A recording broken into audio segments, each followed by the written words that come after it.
연말 인사철만 되면 여기저기서 뒷말이 무성합니다. 지난해 말 계열사 수장들을 대폭 물갈이한 신한금융그룹도 예외가 아닌데요.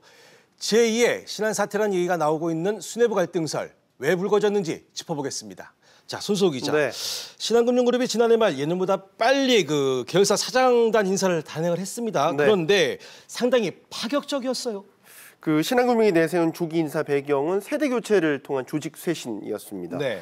이번 인사에서 조용병 회장은 자회사 11곳 중에서요, 신한은행을 포함한 7곳의 CEO를 교체했고, 이 새로 선임된 CEO들은 외부 영입 인사를 제외하면 모두 50대의 젊은 피였습니다. 네.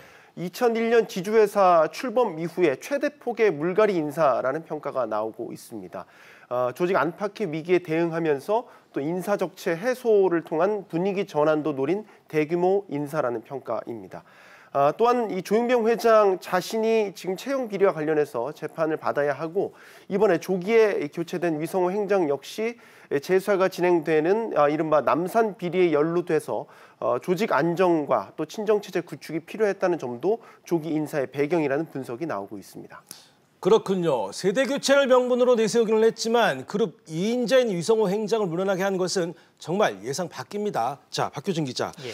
위 행장 역시 이번 인사에 대해서 강력 반발을 했습니다. 네, 맞습니다. 이 신한은행자 임기는 2년 임기에 1년 연임을 더해서 총 3년인데요. 네. 이 위성호 행장은 올해 3월까지 임기를 마친 후에 이번에 1년 연임이 무산이 된 건데요. 네. 사실 그동안 거둔 실적에 비하면 이례적이라는 평가가 나옵니다. 네. 이 위 행장은 재임 중에 역대 최대 실적을 기록했고요. 무엇보다 지난해 5월 이 신한은행이 무려 103년 동안 서울시 금고를 지켜왔던 우리은행을 제치고 새로운 금고지기가 됐었는데, 아무래도 1등 공신은 이 행장이었던 위성호 은행장이었습니다. 예. 그러니까 이런 성과에도 불구하고 이 조기 퇴출된 이번 인사의 소감을 묻는 기자들에게 위 행장은 좀 불만 섞인 표현들을 했는데요. 발언 내용을 좀 보면 이 전격 교체된 이유가 의문이다. 또 시기도 그렇고 갑작스러운 통보에 당황스럽다. 또 이번에 회장 후보군이 총 5명이었는데 이 중에 4명이 퇴출됐다면서 이번 인사 조치에 좀 날을 세운 발언을 했습니다. 자, 그래서 조용병 회장이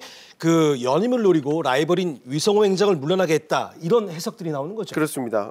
공개적으로 이제 인사 불만을 드러낸 위성호 행장은 사실 이제 2016년에요, 지주 회장직을 놓고 조용병 회장과 경쟁을 했었습니다. 네. 2017년 지주회장 자리에 오른 조 회장의 임기는 내년 3월까지가 되는데요. 예. 이제 임기가 1년 정도 남은 상황에서 자신이 연임에 어떻게 보면 가장 껄끄러운 경쟁자가 위행장이라는 거는 부인할 수가 없는 사실이겠죠. 예.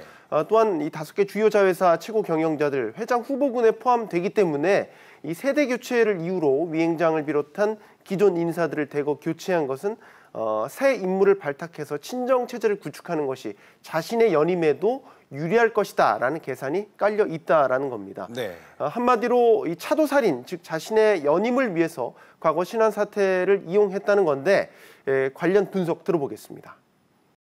조용병 회장 같은 경우에는 신한 사태에 대해서는 관련이 없거든요. 이제 그러다 보니까 차도살인을 한 것 같은 느낌은 저도 받아요. 위성호 행장뿐만 아니라 신한 사태와 관련돼서 수사 거부된 계열사 사장들을 전원 물갈이를 했거든요. 그러다 보니까 자기가 채용 비리 관련해서 수사를 받고 있고 재판을 받고 있는 이 과정에서 궁색한 지경을 모면하는 일들이, 첫 번째는 신한 사태와 결별로 도난 자기의 정통성 회복, 두 번째 이 물갈이를 통해서 자기 친정 체제 구축, 이렇게 보고 있습니다. 차도살이라는 말이 상당히 와닿습니다. 사실 신한지주는 태생이 그래서인지 제일교포 주주들의 입김이 상당한데요. 자, 박 기자. 그래서 이번 조기 인사 단행도 제일교포 주주들이 조 회장의 손을 들어줬다, 이런 평가가 나오는 거죠. 네, 맞습니다. 사실상 조 회장이 주도한 이번 인사는 이 신한금융지주 지분을 10에서 15% 정도 보유한 주요 주주인 이 제일교포들이 이 검찰 수사로 인한 외풍을 우려해서 조 회장의 손을 들어줬다, 이런 관측들이 나오고 있는데요. 예. 이 신한은행의 설립을 주도한 이 제일교포 주주들은 의사결정에 여전히 막강한 영향력을 행사하고 있습니다.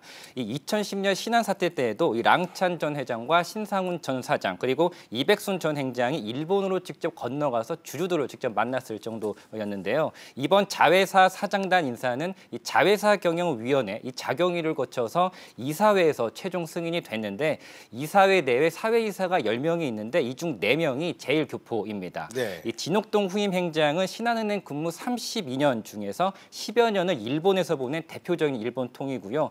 이래서 이 제1동포 주주들로부터 신임이 두터운 것으로 알려져 있습니다. 예. 이번 인사에서 랑찬전 회장 라인 중에서 유일하게 살아남은 이 이명진 신한카드 사장도 제1동포들하고 친분이 두터운 것으로 알려져 있습니다. 알겠습니다. 자, 이번 인사가 조 회장이 그 연임을 겨냥한 것이고 라웅찬 전 회장 라인을 몰아내기 위한 인사라는 지적에 대해서 그 조 회장의 입장은 뭡니까? 네, 조용병 회장은 이번에 물러난 분들은 차기 회장 선임 때 후보다라고 얘기를 하면서 네. 이번 인사가 자신의 연임용 포석이다라는 논란에 대해서 확대 해석을 경계하는 해명을 내놓았습니다.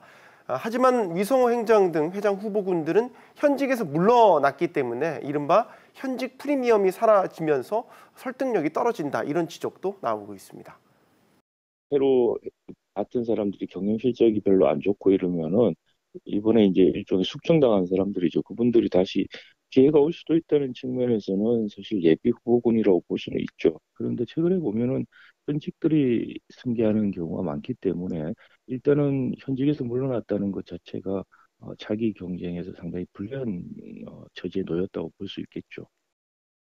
앞서 잠시 언급한 이번 조기 인사 배경으로 거론된 검찰 수사가 위성호 행장의 연임에 발목을 잡았다는 평가가 나오는데요. 자, 박 기자, 예. 그 위 행장의 구체적인 혐의는 뭡니까?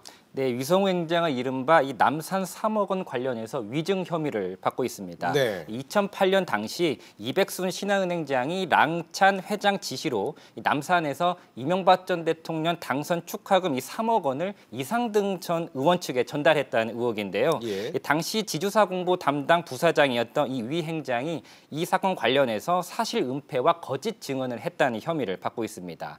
이 사건은 위 행장이 이 행장으로 내정되기 직전에 한 시민단체가 검찰에 고발하면서 처음으로 불거졌는데요. 네. 최근에는 검찰 이 과거사 조사위원회가 이 검찰 측에 다시 수사해라 이렇게 재수사를 권고를 하면서 연임에 걸림돌이 됐다라는 이런 관측들이 나오고 있습니다. 예. 하지만 위성호 행장은 2017년 행장 선임 직전에 이미 지주와 은행 내에서 문제가 없다고 결론이 난 일이라면서 이번 연임 무상과는 관련이 없다 이렇게 선을 그었습니다. 그렇군요. 그 사실 조 회장 역시도 그 채용 비리와 관련해서 검찰 수사를 받고 있잖아요.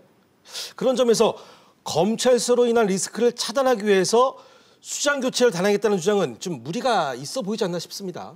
네, 맞습니다. 이 검찰 수사가 인적 쇄신이라는 이번 인사의 배경이라면은 네. 사실 조용병 회장도 자유롭지는 못한 상황입니다. 네. 이 조 회장은 행장 시절에 채용 비리와 관련해서 지난해 10월 검찰로부터 이 업무방해와 남녀고용평등법 위반 혐의로 불구속 기소가 됐거든요. 예. 현재는 재판이 진행 중인 상황이고요.